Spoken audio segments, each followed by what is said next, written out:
Welcome teachers to a new how-to, this time on enrollments.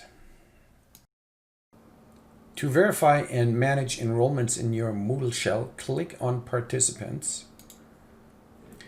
Here you will see a list of enrolled students and staff. No doubt you will have a longer list of students. What I'm showing you here is how to correct possibly inaccurate enrollments that come from PowerSchool. Let's take a look how to enroll any missing students. You would click Enroll Users and then search for them. Now sometimes you have to be a little creative and either type first name, last name, username, email address, and give the system a chance to find that particular user. In my case, I found Rocky Student.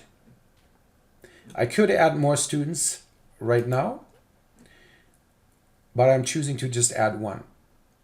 If it's a student you're adding, select student. If you want to add another teacher, choose teacher or non-editing teacher.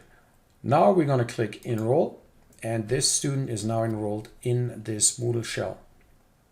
If you have students who are not supposed to be here, just click the little trash can over there, unenroll, and confirm.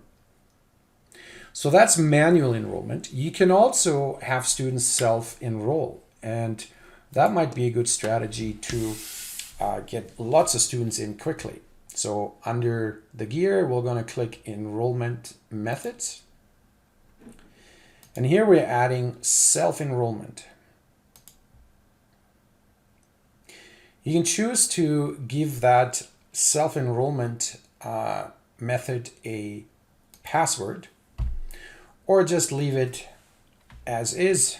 Anyone with that link will then be able to get into that course.